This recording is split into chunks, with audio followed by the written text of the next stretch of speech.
nosso Scream Festival 2020. Mais uma vez eu quero agradecer a todos os nossos patrocinadores e apoiadores, começando pela Prefeitura de Salvador, a ABMP, Associação Baiana do Mercado Publicitário, agradecer também ao Sebrae, a Rádio Metrópole, Record TV Itapuã, a Rede Bahia Projeta, Cepex Bahia, Sinapro Bahia, agradecer ao Simpla, Tribuna da Bahia, TV Aratu SBT, Uranus 2, a Upper Insights e a Zygon.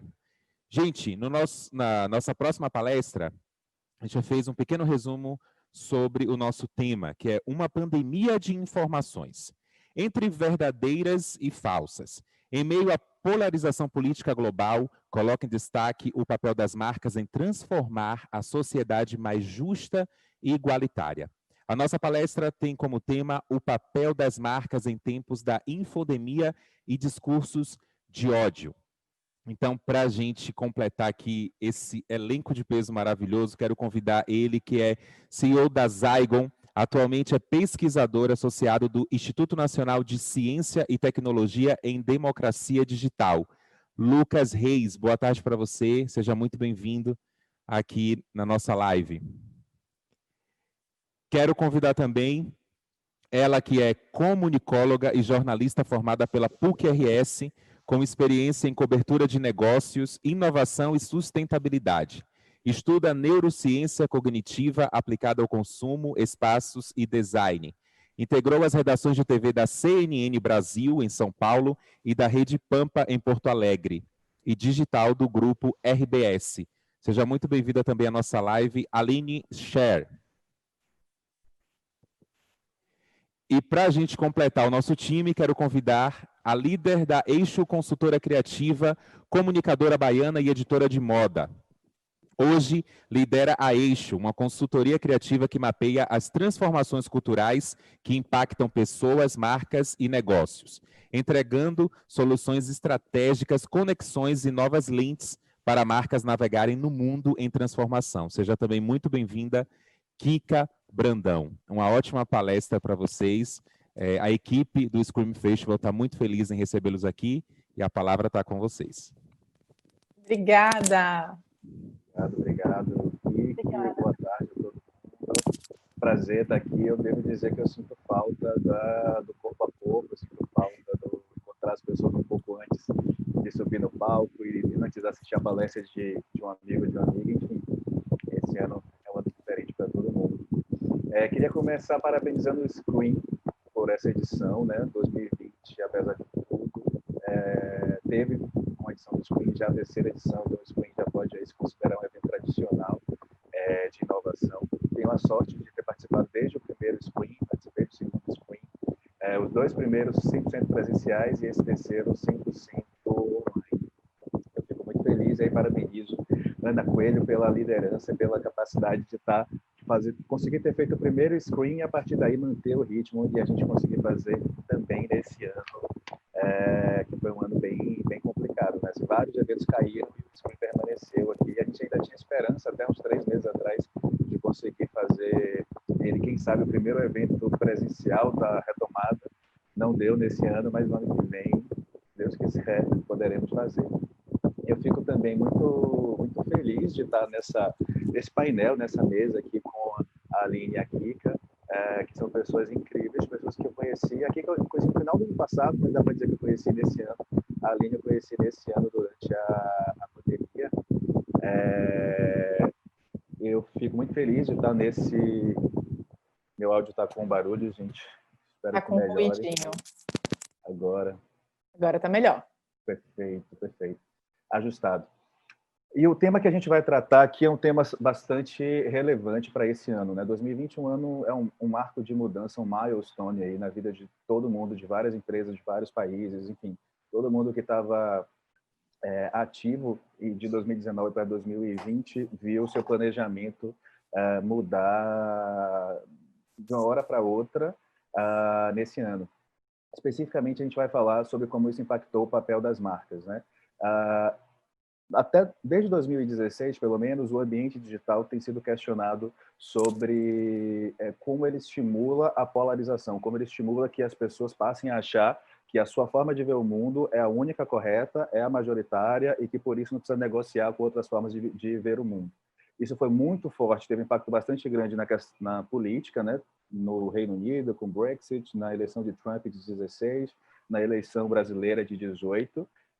E quando começou 2020, que surgiu uma pandemia, a gente viu que a polarização já tinha extrapolado a questão política, já não estava única e exclusivamente, o que já era bastante relevante, né? Estava se questionando sobre a saúde da democracia no Ocidente, mas, enfim, aí, quando começou a pandemia, a gente viu que não era só porque as discussões políticas que estavam sendo polarizadas, mas várias outras discussões estavam sendo polarizadas, a ponto de que, quando a Covid-19 foi classificada como uma pandemia, a própria Organização Mundial da Saúde disse que havia também uma infodemia, ou seja, havia o tema de uma doença viral tinha se politizado tanto e tinha polarizado tanto que havia uma produção de conteúdos falaciosos sobre a doença que tornava difícil combater a doença. Então, no campo da informação, você tinha um cenário que atrapalhava que o campo da saúde pudesse atuar de forma plena. E nesse contexto, que pode parecer que é muito distante do dia a dia das marcas, a gente viu o cenário mudar e as marcas serem questionadas sobre o que é que elas estavam fazendo, primeiro, para evitar que esse contexto ganhe força, segundo, para contribuir para que um novo contexto mais saudável pudesse se colocar. E aí a gente viu, por exemplo, dentro do Brasil, é bem sintomático disso, a atuação do Sleep Giant, que é uma iniciativa que começou nos Estados Unidos, atua em diferentes países, chegou no Brasil justamente durante a pandemia, e o que fazia era mapear sites que produzem conteúdos mentirosos, conteúdos falaciosos, tendenciosos, né, e que têm a intenção realmente de disseminar notícias falsas, com interesse mais à frente. Mapeou esses sites, monitorava esses sites e percebeu que boa parte da receita, ou uma parte relevante da receita desses sites, vinha de publicidade. E começou a acompanhar quais anunciantes apareciam ali. E quando identificavam um anunciante, principalmente os mais relevantes, com atuação nacional, enfim, publicizavam isso. Iam no Twitter, no Instagram e marcavam a marca e diziam, olha, você está anunciando num site de notícias falsas e o fato de você estar financiando notícias falsas atrapalha a sociedade como um todo. No geral, a maior parte das marcas tomaram medidas para parar de financiar esse tipo de site, não só os que o Sleep Giant acompanhava, mas também outros que tinham o mesmo padrão de criar conteúdo falso, espalhar ele para um grupo de pessoas que teriam tendência a gostar desse conteúdo, e a partir dessa audiência rentabilizar, gerar receita e repetir o ciclo, né? Produzir mais conteúdo falso para gerar mais audiência, para produzir mais conteúdo falso. Então, esse foi, digamos, um momento relevante que as marcas foram chamadas a serem mais ativas. 2 meses depois do início da pandemia, assim, mais espalhada, né, quando a gente chegou em maio, teve um outro caso bastante doloroso, digamos, que foi o assassinato do George Floyd nos Estados Unidos. E no momento que tinha uma pandemia que atacava o sistema respiratório, um homem negro foi asfixiado, né, enquanto dizia que não conseguia respirar nos Estados Unidos. Isso gerou uma comoção sobre a violência racial, sobre a desigualdade racial no mundo como um todo, gerou todo um movimento antirracista, também polarizou a discussão e, novamente, as marcas foram chamadas a se posicionar, a apresentar o que elas estavam fazendo para promover a equidade racial, a mostrar que elas estavam, inclusive, sendo ativas em punir empresas e qualquer outro stakeholder que tivesse uma posição racista. E isso, assim, ganhou muita força de junho para lá, e nesse mês de novembro a gente viu várias empresas gigantescas anunciando compromissos de equidade racial, um compromisso antirracista, né, como várias delas chamaram, para além de uma ação pontual ou de uma campanha publicitária ou de um programa pequenininho de envolver pessoas negras, por exemplo. Várias delas apresentaram programas bastante robustos e de longo prazo, que busca não só tornar a comunicação mais igualitária do ponto de vista de raça, como também tornar a própria empresa mais diversa e tornar a cadeia de fornecedores da empresa mais diversa e tal. Quando foi chegando de novo o período eleitoral nos Estados Unidos, novamente a questão política polarizada, várias discussões passaram a ser discutidas como se fosse sempre um Fla-Flu, um Bavi, um Grenal, enfim, aí em homenagem ali, não sei se ela é Grêmio ou se ela é internacional, E o discurso de ódio ganhou uma visibilidade bastante grande. Em 2016, as Big Techs, Google, Facebook, Twitter, disseram que não tinham nada a ver com isso, porque eles eram apenas o ambiente em que o conteúdo era publicado. A responsabilidade estava com o produtor do conteúdo, que era um usuário, numa plataforma que tem 2 bilhões de usuários, era impossível você culpabilizar cada um. Nesse ano foi diferente, porque já existia uma percepção de que essas Big Techs têm uma responsabilidade maior do que simplesmente ser o ambiente em que as pessoas falam, porque são os algoritmos dessas Big Techs que tornam esses comentários mais ou menos visíveis. E nesse ano as marcas se posicionaram, grandes marcas, né, grandes anunciantes disseram: olha, Google, olha, Facebook, olha, Twitter, vocês não estão fazendo o suficiente para evitar que notícias falsas se espalhem e que conteúdo, discurso de ódio ganhe espaço. Nós vamos parar de anunciar até vocês tomarem medidas mais ativas. Foi uma nova postura bastante interessante, que do ponto de vista de retorno não é muito inteligente, né? Você parar de anunciar de uma hora para outra nas principais plataformas de tecnologia do mundo, as plataformas mais usadas do mundo, mas foi também uma forma que as marcas encontraram para se posicionar e para cobrar dos seus fornecedores, nesse caso as Big Techs, de que eles façam mais para que a sociedade não seja contaminada aí por esse vírus da polarização. As marcas fazem isso não porque elas sejam boas, assim, a gente não está discutindo aqui do ponto de vista maniqueísta, né, de que tem o bonzinho e o malzinho, ou a boazinha e a mazinha. A marca faz isso porque também todo um contexto de capitalismo passou a cobrar que as marcas entregassem para além do seu bottom line, do seu resultado financeiro, da sua participação de mercado. Isso é básico, naturalmente, as empresas precisam gerar resultado financeiro para se manter vivas, mas faz parte do resultado, de maneira lata, da empresa, o impacto que ela gera na sociedade. Então, nesse ano de 2020, se tornou muito mais popular uma sigla chamada ESG, né? ESG, que é um acrônimo em inglês para ambiente, né? O E de environment, social, de questão social, e o G de governança.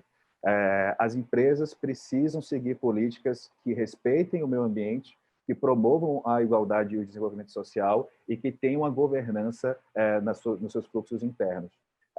Grandes fundos de investimento passaram a usar esse tipo de policy para fazer as alocações de recursos, e as empresas precisaram fazer algumas ações internas, inclusive de comunicação, para seguir esses policies e para continuar fazendo parte do jogo do capitalismo do século XXI, digamos assim, né? Em que uma empresa precisa gerar resultado financeiro, precisa gerar resultado para o seu acionista, shareholder em inglês, mas também precisa gerar resultado para toda a sociedade, stakeholders, né? Para todos os stakeholders com os quais ela se relaciona de forma geral. Então, nesse ano, as discussões, digamos, mais conceituais sobre o que é uma sociedade igualitária, saudável, ela não ficou só no âmbito da sociedade civil ou no âmbito de cobrar os políticos. As marcas foram cobradas também, e ficou claro que o papel das marcas nessas discussões é muito mais ativo e que a comunicação digital dessas marcas tem que estar alinhada a toda uma diretriz, todo um conjunto de ações de responsabilidade social, entendido nesse tripé, né, de respeito ao meio ambiente, diversidade e desenvolvimento social e estrutura de governança que permita que a empresa consiga tomar decisões respeitando uma série de critérios, uma série de requisitos. Então, fico muito feliz de dar esse kickoff aqui, de abrir essa discussão sobre o papel das marcas nesse momento de disseminação de notícias falsas, de discurso de ódio. As marcas ficam com receio porque elas têm medo de ser canceladas, de se posicionar sobre um tema polêmico e serem canceladas, mas, como dizem, está provado que quem lacra também lucra, né? Então, você pode se posicionar e isso não vai ter um resultado negativo no seu negócio, ou mesmo que tenha um resultado negativo no seu negócio, faz parte do jogo, porque no longo prazo vai ser bom para todo mundo. Feita essa introdução, talvez um pouco mais conceitual, eu passo a bola aí para a Aline e para a Kika, para a gente desenvolver esse assunto e daqui a pouco fazer a parte mais gostosa, que vai ser a gente discutir sobre isso, trocar visões sobre como esse tema está se desenvolvendo aí.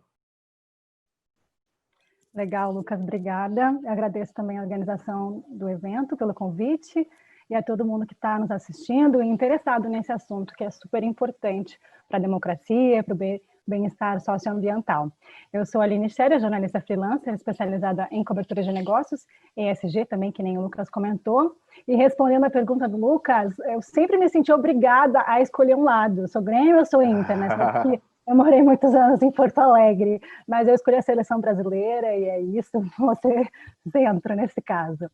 Quero usar essa minha fala para contextualizar um pouco mais sobre infodemia e rede de ódio e trazer alguns fatos que mostram o que a gente tem a ver com fake news enquanto cidadão, enquanto consumidor, e como que isso afeta as empresas, né? O Lucas já trouxe um pouco, vou trazer mais algumas questões. A Organização Mundial da Saúde começou a usar esse termo infodemia no início desse ano para definir essa superabundância de informações que muitas pessoas não conseguem distinguir o que é verdadeiro, o que é falso, né? O que pode ser confiável. E muito relacionadas à saúde. Esse ano, claro, com a pandemia do coronavírus, mas já há alguns anos a gente tem visto o movimento anti-vacinas e outras teorias de conspiração que envolvem doenças à saúde das pessoas do planeta. Essa guerra de desinformação faz vítimas reais e afeta, inclusive, os direitos humanos. No Irã, cerca de 700 pessoas morreram, milhares se envenenaram e muitas ficaram cegas depois de acreditarem numa fake news e tomarem uma substância que achavam que curaria o vírus. Isso aconteceu em apenas durante 3 meses, entre fevereiro e abril desse ano. Imagina tudo mais que não deve ter acontecido, que a gente não tem registro, ou não vai dar tempo da gente contar aqui, né? Desinformação é a informação falsa, enganosa, criada para ganho político ou econômico. E ela geralmente busca pontos de discordância na sociedade, colocando um grupo contra o outro. Então, esquerda, direita, negros, brancos, mulheres e homens, pobres e ricos, por aí vai. E muitas vezes a fake news coloca líderes políticos, religiosos, de negócios, no papel de salvadores desse conflito social. E por que isso tem afetado direitos humanos, além... parece meio óbvio, né? Mas eu vou trazer um fato específico. Uma das questões é que alguns governos estão usando como pretexto o objetivo de frear a disseminação das fake news para bloquear a internet. Isso aconteceu na Tailândia, Filipinas, Hungria, Romênia, Argélia, que aprovaram novas leis ou decretos de emergência permitindo o bloqueio da internet pelas autoridades. A Índia, por exemplo, se tornou líder mundial em bloqueio de internet para conter protestos, geralmente contra o governo. E fake news é um nome recente, né? A gente tem escutado de uns anos para cá, como contou o Lucas, para um fenômeno que não é nada novo. A gente pode citar, por exemplo, Grécia Antiga, Império Romano, Idade Média, quando pensadores, governantes e autoridades religiosas já sabiam dessa importância da construção de narrativas para manipular, de alguma forma, as pessoas a satisfazerem suas necessidades políticas e econômicas e de poder, né? O nazismo usou a propaganda em veículos de massa para disseminar a sua ideologia. Na Guerra Fria, para trazer esse tema para um pouco mais recente, uma fake news que foi criada e aparece até hoje é de que o vírus da AIDS teria sido criado em laboratórios nos Estados Unidos como uma arma biológica para matar negros e gays nas prisões. Nos anos 80, a KGB, que foi o serviço secreto da antiga União Soviética, destinou um orçamento multimilionário e a dedicação de 25% do tempo do expediente dos agentes secretos para implantar notícias falsas na imprensa mundial. E uma dessas fake news foi essa que eu contei da AIDS. O New York Times, o jornal americano, tem uma série de videoreportagens sobre esse tema, se chama Operation Infection, com E e K, para parecer russo, né? Muito interessante, eu aconselho vocês lerem depois, se puderem, assistirem, quer dizer. Então, eles contam que essa fake news começou em países mais pobres e os boatos foram se espalhando até chegar no alvo principal, que era os Estados Unidos.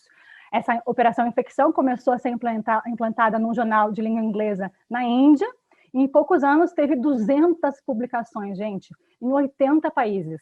E hoje a gente tem as redes sociais e esse poder de disseminação é muito mais rápido. Nessa época, chegou num canal de TV americano em 87.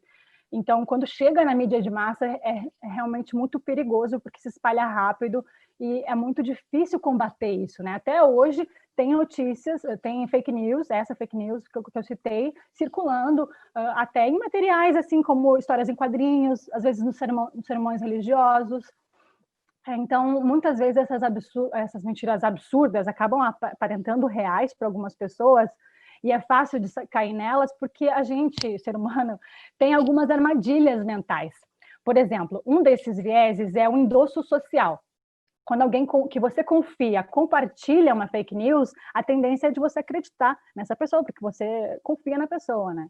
Então, a gente tem governantes hoje, autoridades religiosas, compartilhando essas mentiras travestidas de verdade. Para citar o caso que eu comecei essa fala sobre o Irã, uma fala semelhante foi a do presidente dos Estados Unidos, Donald Trump. Durante uma coletiva de imprensa, ele chegou a sugerir a realização de pesquisa sobre injetar desinfetante para matar o vírus, injetar no nosso corpo. Daí, rapidamente, cientistas falaram para todo mundo sobre o absurdo dessa ideia, né? Mas imagina o que mais não foi dito aí para fazer as pessoas acreditarem nessas fake news que podem levar às piores consequências, né? A tirar a vida de algumas pessoas. Tem um filme polonês na Netflix que ilustra bem a rede de ódio, né? Ele se chama Rede de Ódio. Então, ele mostra como funcionam as empresas de marketing que usam os trolls e os haters para criar esse conflito social e promover alguns políticos, né? E algumas marcas também. Às vezes, criar uma fake news sobre uma marca para concorrente se ressaltar, né? Ganhar novos seguidores, enfim, novos clientes, né? E esse filme, Rede do Ódio, da Netflix, ele conta, é uma ficção, né? Mas ele conta de uma forma que faz a gente imaginar as graves consequências, né? Até onde isso pode chegar. É bem forte, tá, gente? Quem tiver sensível, é melhor não assistir. Então, acho que isso ilustra por que todos nós temos um papel muito importante para mudar essa situação, né? Por quê? Porque a gente acessa as redes sociais, a gente consome esse conteúdo e muitas vezes a gente passa esse conteúdo adiante, né? De fake news. Tem cursos gratuitos na internet, como o Vaza Falciani, acho muito interessante esse nome. Ele foi produzido por alguns professores de jornalismo e patrocinado pelo Facebook, então digita no Google, Vaza Falciani. Esses vídeos e memes, eles mostram algumas estratégias para lidar com fake news e como falar com as pessoas que compartilham fake news, né? Eu já usei alguns desses memes no grupo da família, deu certo, temporariamente, porque fake news é um tema que a gente, infelizmente, vai precisar falar dele sempre, e é um tema que tem, inclusive, gerado novas empresas, né? Empresas de verificação de fatos, jornalismo, enfim, é um terreno, um campo fértil aí também para combate. E qual que é o papel das marcas? É de cidadania também, claro, a partir do momento que elas não financiam os canais do YouTube com pessoas que disseminam fake news e ódio. O Lucas citou ali o perfil Sleeping Giants, que esse ano tem um papel super relevante no Brasil, mas ele começou nos Estados Unidos há alguns anos. E tem a questão que, claro, muitas vezes as empresas podem ser vítimas de fake news. Então, por exemplo, a Ambev precisou lidar com esse assunto no início da quarentena. Logo nas primeiras semanas se formou uma longa fila em frente da sede da Ambev em São Paulo, com pessoas que receberam por WhatsApp uma mensagem dizendo que a empresa estava distribuindo álcool em gel de graça, com um link para um suposto cadastro. Então, olha o risco de cair em fraude, de ter os seus dados roubados, de perder dinheiro, enfim, passar por inúmeras situações, né? Então, rapidamente, a Ambev publicou um posicionamento nas redes sociais, nas redes sociais da própria Ambev, né, das suas marcas de bebida, compartilhou em grupos de mensagem que se tratava de uma fake news e se comunicou com veículos de imprensa dizendo que a informação era falsa e recomendando que os clientes não clicassem no link. Então, a mensagem, ela seguia um padrão das fake news, mexia com as emoções, no caso, o desespero de ficar sem álcool gel, né, e o medo de pegar a doença, e continha um fundo verdadeiro. A notícia correta, que a Ambev tinha divulgado alguns dias antes, era que a fábrica estava produzindo 500 mil unidades de álcool gel para distribuir aos hospitais da rede pública. Alguns hospitais de algumas capitais, né? Então, o principal problema é que as fake news, elas disseminam muito rápido. Tem um estudo do MIT com o Twitter que diz que a chance das fake news serem compartilhadas é de 70% maior do que as notícias reais. Então, para atingir 1.500 pessoas, as notícias verdadeiras levam 6 vezes mais tempo que as falsas. Então, as empresas têm que agir rápido. A vice-presidente de Relações com a Sociedade da Ambev, que conversei com ela para uma reportagem que eu fiz para a ABERJ, Associação de Comunicação Empresarial, foi assim que eu conheci o Lucas, falou para essa reportagem também, a procura Infodemia Aberge. Diz que a Ambev é radar para fake news, né? E que geralmente ela fica sabendo pelo WhatsApp mesmo, com algum funcionário, alguns inúmeros grupos de WhatsApp. Só que teve coisa pior, que fez a Ambev ter que investir mais dinheiro. Daqui a pouco eu já vou passar para a Kika, falar mais sobre como é que as marcas podem combater fake news. Então, no início de 2017, o que aconteceu? Circulou na internet um vídeo de pombos sendo triturados junto com ingredientes que eram supostamente da cervejaria. O time de comunicação monitorou em outros países, viu que esse mesmo vídeo aparece atrelado a marcas concorrentes e descobriu que o vídeo original era de uma padaria na Rússia. Então, nesse caso, a Ambev precisou fazer bastante investimentos no combate à fake news. Ela veiculou um comercial na TV aberta, mostrando as suas instalações, como é que era a fábrica real e os seus processos, publicou anúncio em jornais, enviou esclarecimentos pelo WhatsApp e se manifestou nas redes sociais. É um investimento que é emergencial para resolver o problema, mas também ele ajuda a resolver a longo prazo, porque se o vídeo voltar a circular, porque tem muito disso, as fake news voltam, se ele vai estar bem indexado já no Google essa informação de que é mentira, que é fake news. Então, fazer com que as pessoas, antes mesmo de receberem fake news, recebam o posicionamento da empresa oficial, verdadeiro, gera credibilidade. O que as pessoas vão estar avaliando aqui, os consumidores? A postura de transparência da empresa e o quanto ela levou a sério aquele assunto e agiu rápido, né? Então, é um risco, mas também uma oportunidade das empresas fazerem relacionamento com as pessoas, né? Um estudo global na Edelman Trust Barometer, é o barômetro da confiança, né, que é feito todos os anos, em 2020, depois da pandemia, com o início da pandemia, mostra a confiança nas instituições. Como é que isso foi, né? As pessoas precisam acreditar em alguma coisa. Então, durante a pandemia, a confiança das pessoas nas instituições aumentou, e hoje, globalmente, que é feito em vários países, né? As empresas, a confiança está em 64%, ONGs 59%, depois a mídia 44% e os governos. Os governos são a instituição que as pessoas menos confiam, 37% no mundo. E no Brasil, dessas 4 instituições, apenas as empresas são consideradas confiáveis pelos brasileiros. Então, aí um importante dado que mostra por que as empresas têm que atuar também e a oportunidade que elas têm de melhorarem a reputação. Kika, eu vou deixar contigo, então, para contar um pouquinho mais sobre o papel das empresas. Obrigada, Aline. Obrigada, Lucas. Obrigada, Scream. Estou super feliz com esse convite e esse tema ele é um tema muito recorrente no meu trabalho. A Eixo, né, que é a empresa que eu lidero, eu acho que ela só existe porque existe um mundo em ruptura e as marcas precisando encontrar suas verdades. Acho que muitas não têm, né, porque eu acho que a gente também vive um momento de questionamento, de aprendizado, e algumas marcas foram criadas e vieram ao mundo simplesmente para ter lucro, né, e a gente também está contestando isso, assim, qual é o papel das marcas no mundo, né, na sociedade. E eu gosto muito desse estudo que você falou, né, da Edelman, do Trust Barometer, porque eu acho que há alguns anos atrás a gente olhava para essas conversas em torno de propósito, da confiança das marcas, muito enviesada por uma bolha, né? Então, comprar do pequeno, sabotar as marcas grandes, ou querer saber mais sobre o produto, tudo isso ainda, eu acho que era muito mais dentro de grupos sociais, e a gente talvez não enxergasse o poder, né, também que a internet deu para a gente, de não só se comunicar, isso tem um lado positivo e negativo, né, vide as fake news, mas isso deu o poder da gente questionar. Então, esse mesmo estudo desse ano, se eu não me engano, ele traz um dado, né, que 73% dos brasileiros já afirmam que compram movidos por convicção que eles têm sobre as marcas.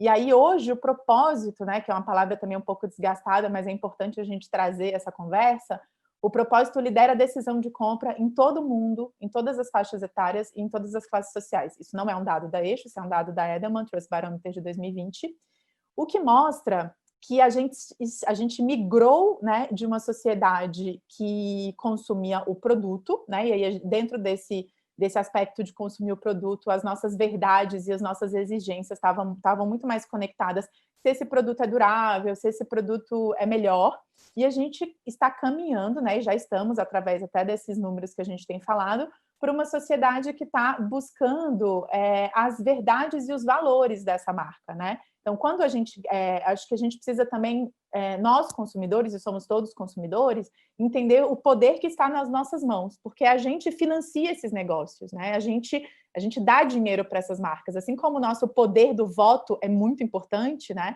E aí talvez a gente precise lembrar que todos os atos eles são políticos, né? O ato de comprar numa marca, de escolher uma marca, isso é um ato político. A gente entende que a gente está financiando também algumas empresas que estão financiando fake news ou financiando outras ações.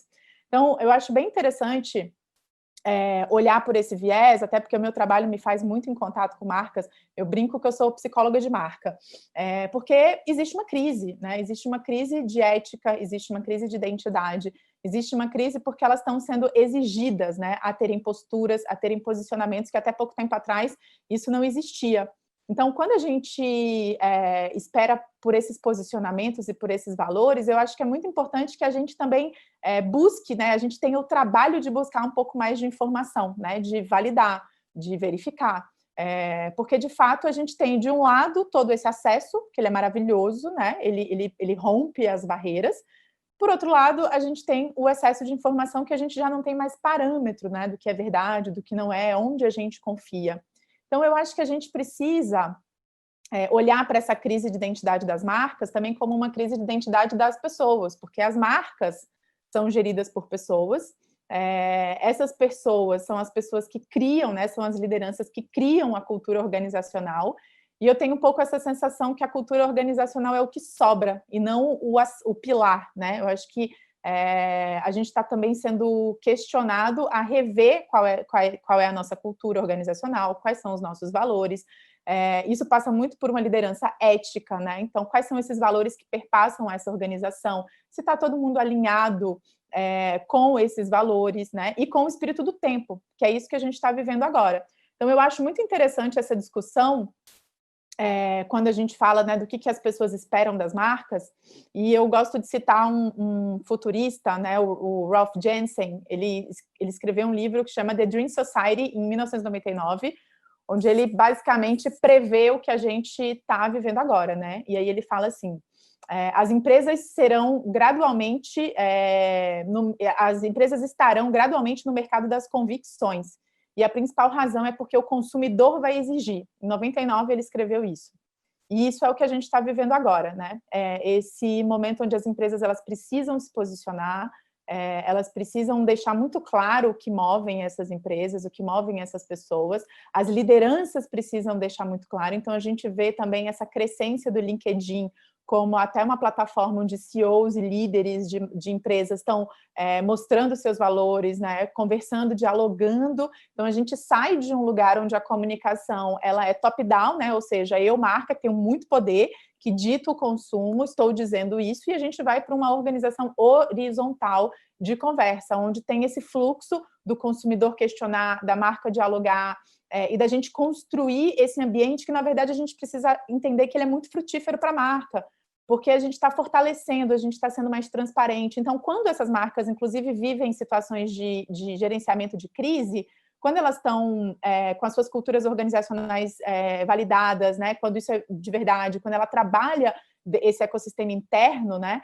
são marcas fortes, são marcas que sobrevivem melhor a crises de imagem, são marcas que a sua audiência engaja para defender, e é isso a gente vê muito nas empresas também que nasceram nesse pós-digital, né, que já nascem também com uma linguagem nativa, que já entendem mais as dores do consumidor e dessa audiência, então já consegue vislumbrar um pouco mais, né, como é que esse jogo funciona, que o poder de fato, que a internet traz o poder para todo mundo.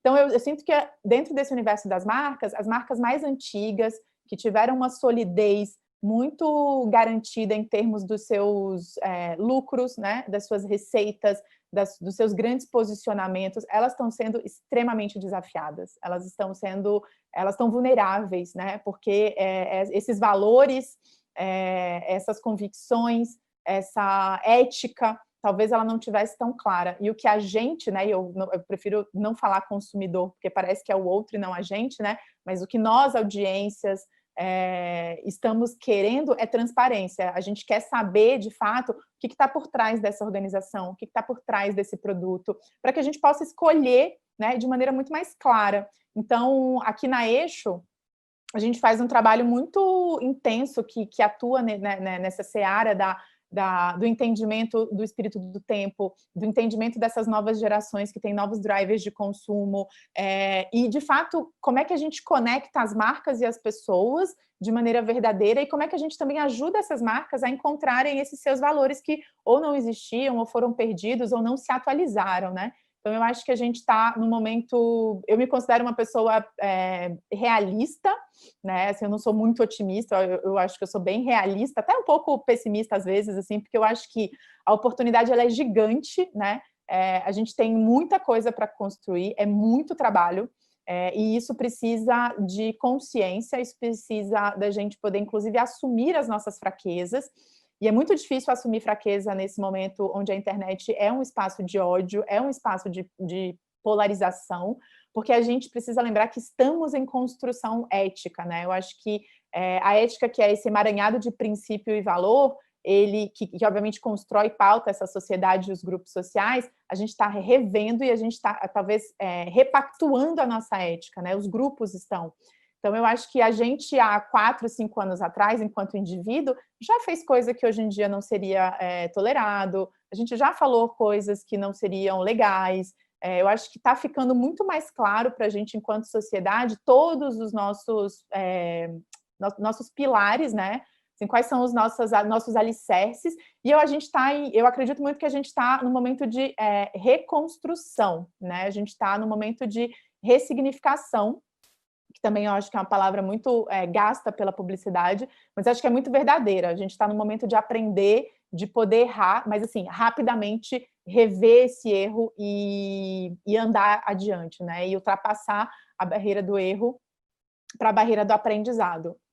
Acho que isso conecta muito com uma missão que as marcas não vão conseguir fazer sem esse olhar para dentro, né? Sem esse diagnóstico e sem liderança, porque essa mudança ela vem das lideranças, né? Então, por isso que é tão importante a gente debater e estressar a questão da representatividade, porque a gente precisa ter ambientes plurais, porque os nossos problemas hoje em dia, né, são plurais, são diversos, são múltiplos, uma solução só, um produto só não resolve o problema. Então, é muito importante que a gente tenha esses ambientes de construção, porque o problema está cada vez mais complexo e eu acho que o mundo não vai ficar mais simples, né? Eu acho que o mundo 5G vem aí para provar um grande desafio da humanidade também, né? E o quanto que é importante a gente estar muito alinhado a esses valores e acho que esse processo de revisitação que a gente está fazendo agora. Maravilha, eu anotei vários pontos aqui que vocês falavam. Eu acho o tema incrível e vocês, como palestrantes, como debatedoras, assim, vocês têm muito conteúdo, né? A proficiência é muito grande. E aí eu fico com receio de eu não tomar a palavra de novo e fazer outra palestra só para ficar discutindo o que vocês levantaram. Eu não sei se a gente tem alguma pergunta aí, Rick. Se não tiver, eu tenho vários pontos que eu gostaria de aprofundar.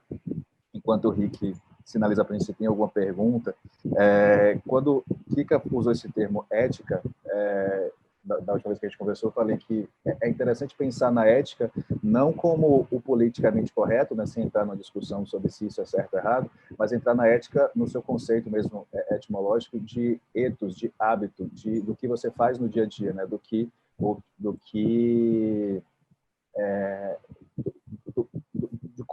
como você se comporta no dia a dia. E isso, na minha cabeça, casa com o que você falou sobre a cultura, e me lembra uma frase, acho que é do Peter Drucker, eu posso estar errando, mas eu acho que é dele, que é uma frase bem americana que diz que a cultura come a estratégia no café da manhã.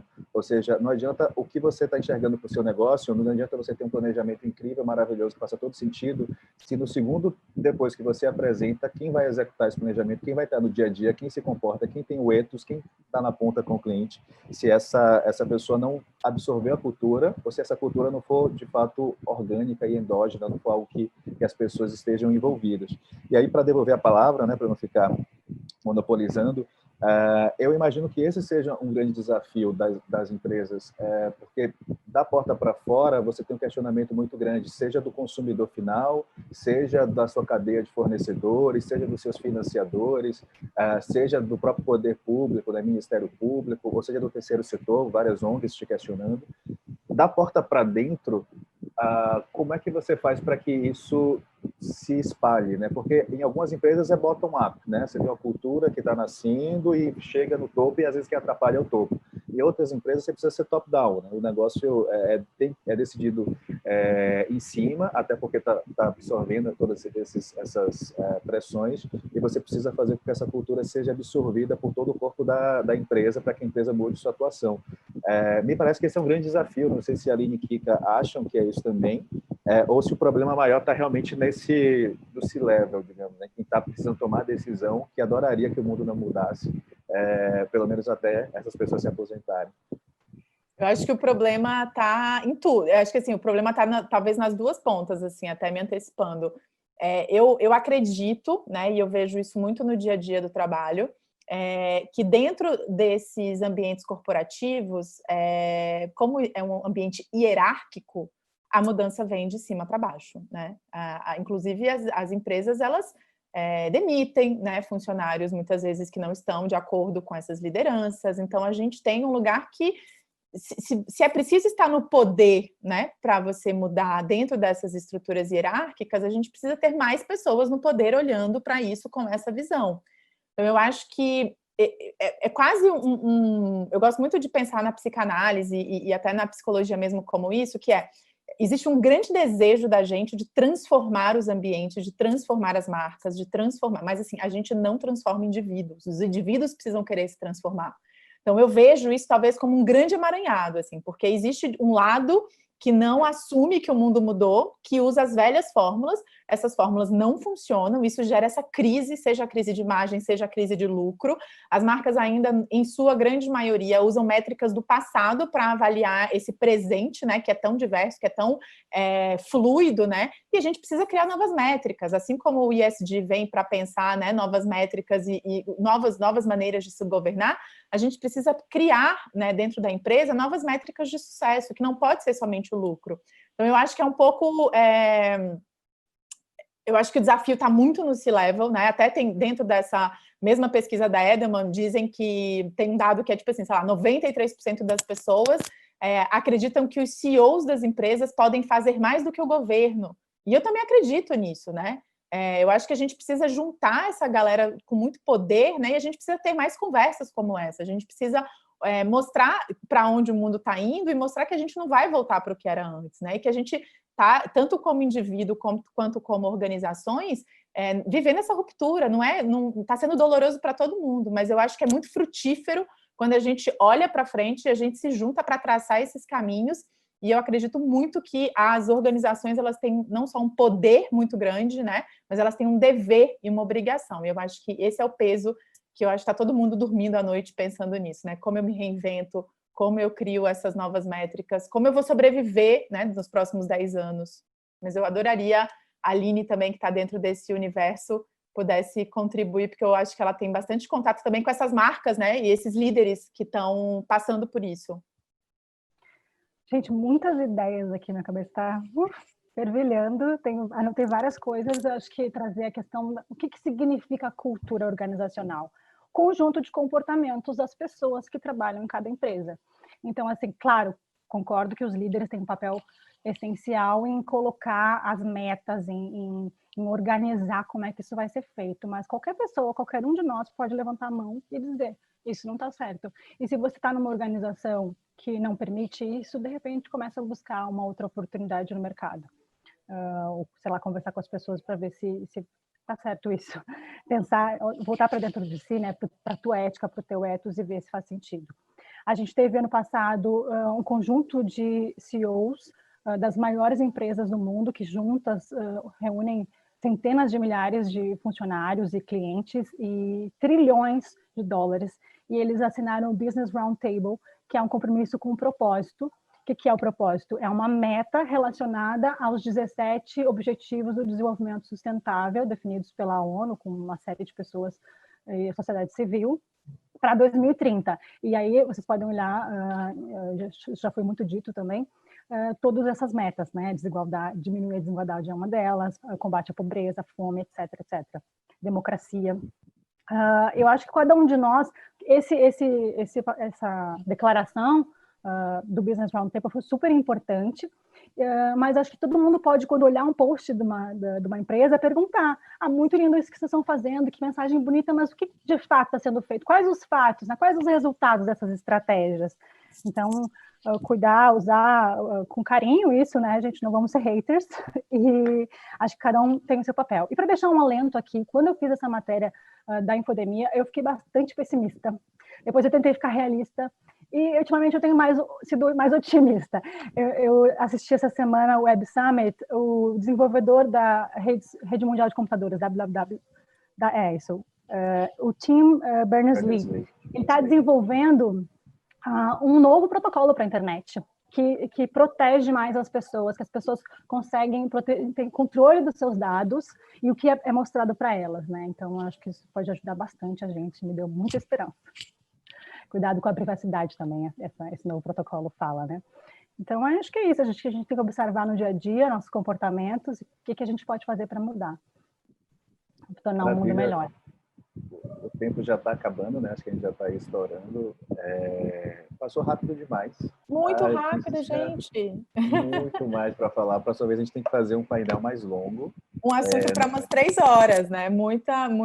É porque esse assunto ele vai abrindo muitas camadas, né? E não é um assunto, né? Ele é um ecossistema muito complexo.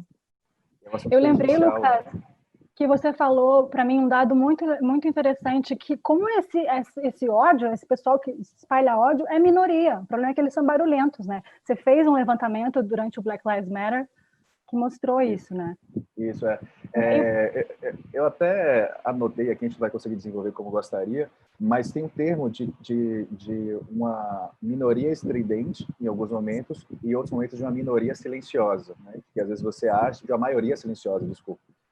Que você tem a percepção de que uma posição ela é majoritária, mas, na verdade, é uma minoria que se sente muito à vontade de vocalizar a sua posição, enquanto que existe uma maioria que acha que, por não ter um apoio social, né, porque acha que, se apresentar a sua posição, vai ser questionada. E já cortaram a nossa conversa. Rick Bandeira, estraga prazeres. Cortei não, podia finalizar, por favor. Pode finalizar. A gente continua no after. Não, brincadeira. Enfim, no tema do Black Lives Matter no Brasil, chamou a atenção que era minoritário e que essa minoria não conseguiu parecer ser majoritária. Mas na discussão dos Estados Unidos, a questão racial ela se polarizou. Você efetivamente teve grupos que defendiam, inclusive, supremacia racial, enquanto existiam outros grupos que defendiam igualdade. Existiam outros grupos também que eram extremistas do outro lado, né? A discussão do Brasil, isso acabou ficando... A posição majoritária estava ligada a uma questão de igualdade racial e a minoritária, bem pontual, bem assim, incrustada, bem isolada, era diferente. Mas, enfim, esse tema é muito rico, é tangencial, a gente precisaria de pelo menos um workshop de 8 horas aí. Quem sabe, né? Em 2021. Ao vivo, por favor. Ao vivo, nós já estamos, né? Presencial. Sim, presencial. Gente, em nome de toda a equipe do Scream Festival, agradeço, tá, pela participação, pela disponibilidade do tempo de vocês compartilharem um pouco da história individual de cada um. Tenho certeza que foi muito enriquecedora essa palestra. Então, gratidão, Lucas, gratidão, Kika, muito obrigado, Aline. Muita saúde, um ótimo final de semana, uma boa entrada de ano para vocês e com fé em Deus, 2021, todo mundo aqui para a gente poder se tocar, se abraçar e compartilhar no corpo a corpo, tá bom? Obrigada. Axé. Maravilha, Axé. Obrigado, gente. Obrigado, meninos. Bom, galera, seguindo aqui a nossa programação do Scream Festival 2020, eu quero agradecer a todos os nossos patrocinadores e apoiadores que fizeram isso aqui acontecer, né? Para que vocês agora estejam do outro lado da tela recebendo todo esse conteúdo gratuitamente. Teve o apoio, o incentivo da Prefeitura de Salvador, a ABMP, Associação Baiana do Mercado Publicitário, o Sebrae, a Amprolive Marketing, o Aratuon, Bahia FM, Bahia Notícias, Band Nordeste, Bem Querer Consultoria, a Bendito Salgados, a Central de Outdoor, Chaves Outdoor e EI Mídia Exterior. Tenho certeza que vocês gostaram muito do nosso conteúdo, tanto de ontem quanto de hoje, então podem ficar tranquilos, porque vocês vão poder rever tudo que foi feito aqui, né? Tudo que foi passado de informação para vocês, porque ainda essa semana nós vamos disponibilizar todo o conteúdo na íntegra no nosso canal no YouTube, tá bom?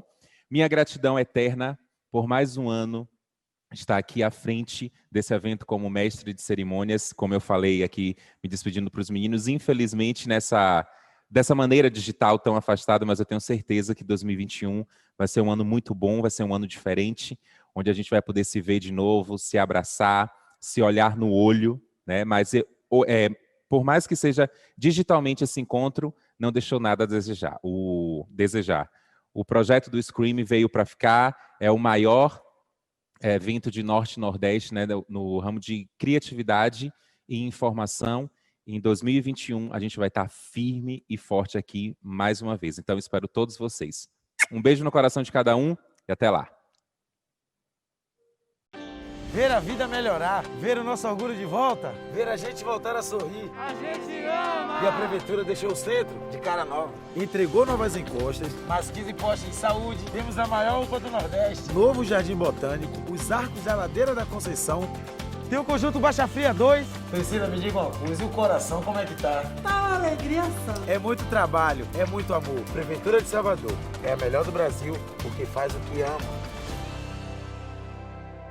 Fomentar o mercado criativo, unindo todos os segmentos do setor, a ABMP surgiu em 1997 e segue se reinventando, gerando conteúdo com lives, colunas, entrevistas no nosso site e grandes eventos, unindo os mais diversos profissionais em grupos de trabalho para discutir ideias sobre a cadeia produtiva baiana.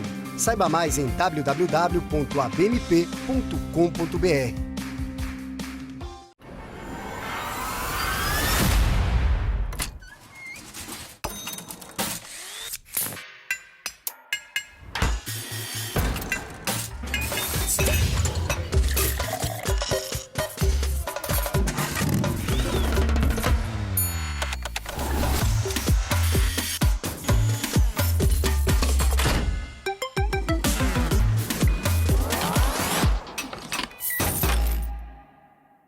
A Simpla tem uma novidade para você, o Simpla Play, uma ferramenta completa para quem produz conteúdo.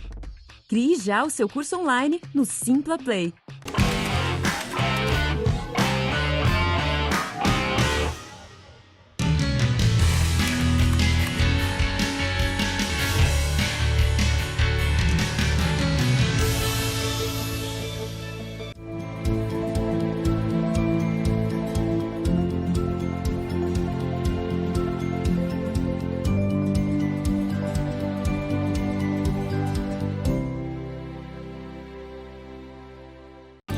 São centenas de obras e a pergunta é uma só. Qual foi que a senhora mais amou? Minha casa está linda, meu filho.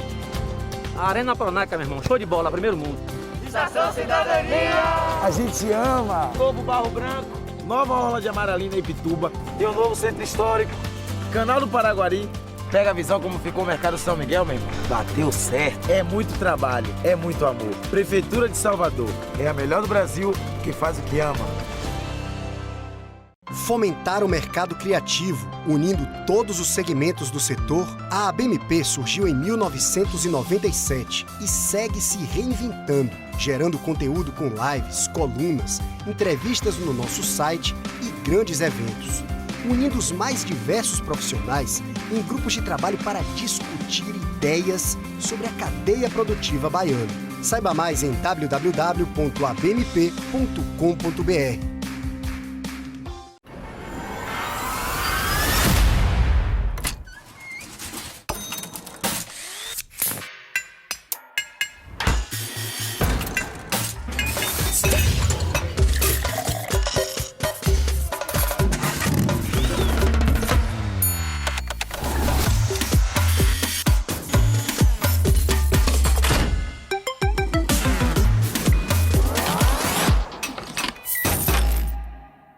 Há mais de meio século, a Cara da Bahia chega até você em várias mídias. Na TV, reportagens especiais, dia a dia e programas do seu jeito e com a cara da gente. Através da mídia OOH, o Grupo Aratu alcança milhões de pessoas na Bahia e no Distrito Federal. Em projetos especiais, mostramos pioneirismo, tradição e alinhamento com as novas tecnologias e cross-mídia digital. Conte com quem tem a experiência de mais de meio século em comunicação. Conte com o Grupo Aratu.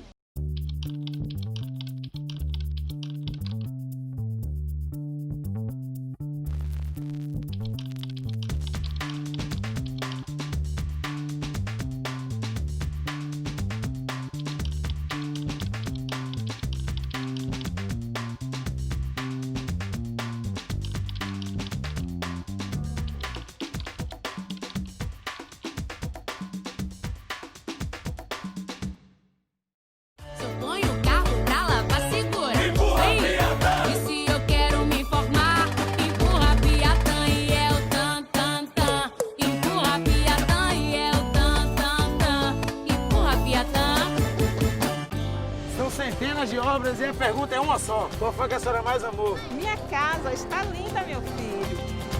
A Arena Pronaca, meu irmão. Show de bola, primeiro mundo. Estação Cidadania!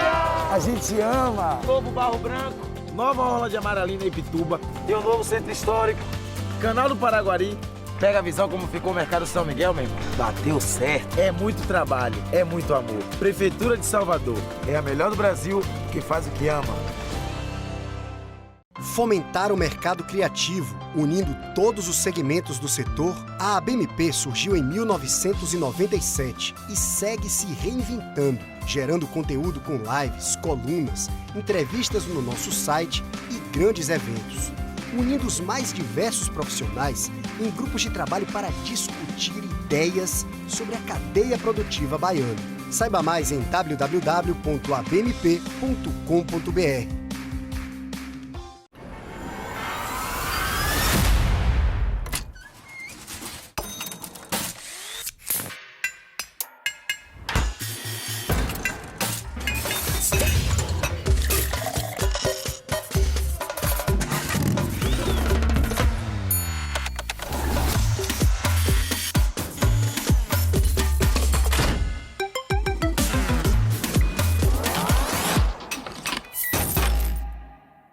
Saiu no A Tarde é Verdade, sem asteriscos nem meias palavras. A Tarde é o jornal de maior circulação do Nordeste, segundo dados do IVC, base outubro de 2020. Credibilidade, imparcialidade e protagonismo. Grupo A Tarde de Comunicação.